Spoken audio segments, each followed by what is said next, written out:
From time to time again, government and college has felt us. Education has been increasingly more expensive and only exists for the most richest and privileged part of the society. Under side proposition, we want to rectify this and make the education system more fairer. 4 points are set up to crystallize the debate. Firstly, this is this House support motion.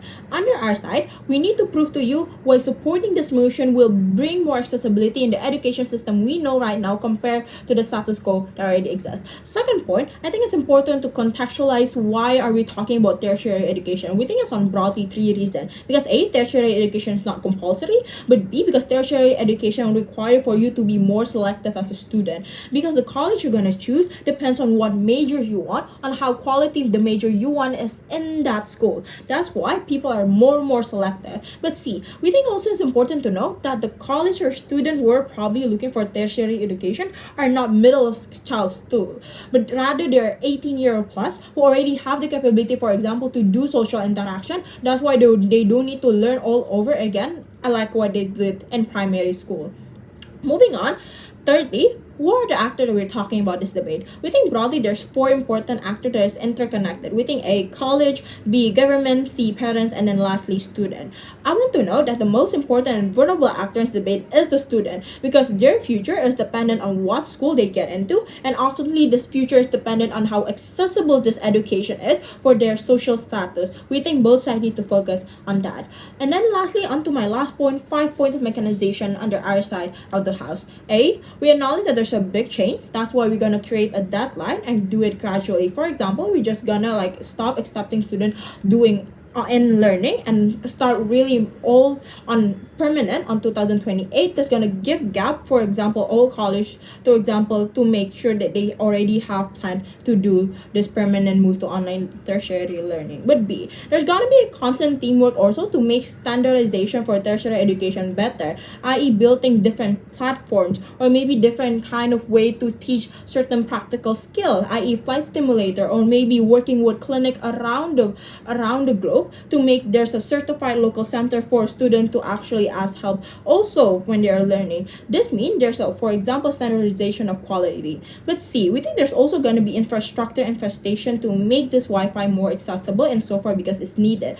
It's important to note that we do have the capability because government has the interest to fulfill the needs of their citizen, and so far they see that their citizen needs a stable Wi-Fi. They're gonna invest heavily under that. But D, we think this motion also doesn't exist in a vacuum. We're not living in COVID, meaning for example, people still have community. People still could go out and meet up with their friends or coffee between online courses, or they can, for example, help their family to work when they're between online courses. So we think this preempt any social argumentation from opposition. But then lastly, there's still gonna be, for example, entrance exams, so the quality under our side is still maintained for this, for example, all of this education. Two arguments that I want to bring in my speech. Firstly, why tertiary education is important in the context of the modern world, but second, why we make tertiary education more accessible socially and economically. First argument, why tertiary education is important in the context of the modern world. I think it's important for you, Judge, to know the three purpose of education. I think it's on broadly 3 points. A, it's for you to prepare your career, and so far they need to give you the skill and knowledge that you need, for example. But B is also preparing you for the real world that you're gonna, for example, feel and run into. You're gonna work jobs, etc. But C, it's important that to note that knowledge is a part of human, right? Because any human cannot run without having knowledge. Well, why then? There's an important context you need to note in this debate. Two important contexts. A, that the world is getting more populated. That means the world is also getting more competitive. You have more competitors to, for example, for one side job. But also B, you're not only competing with human, but you're also competing with AI. You're competing with artificial intelligence and the rates of technological development that is currently existing in the status quo. There's one observation that you can make from this 2 points. HR and company now are more selective on choosing candidate. The bare minimum is literally for you to have a degree. But why then degree is not accessible right now? We think it's broadly on two reasons. A, because it's expensive, but B, because, for example, you need to move, and a lot of parents are just worried when their student or like their children need to move from their city. But we think that C, it's hard for government to ask college to put down the prices, because government also know the current situation of our economic situation, i.e. there's massive inflation, there's trade wars that is happening, there's middle to income trap, there's a lot of more harder ways, for example, college to earn more money. That's why the price is still up. But how do we fix this on our side of the house? Now, this, for example, online college is not only an option that you see exists in the status quo, but you need to put all of, for example, your student into this, all of your resources into this. This create broadly two things. A, college are not prioritizing in-person teaching that bring them more money and need them to give out more money because they need to, for example, maintain their infrastructure and facility.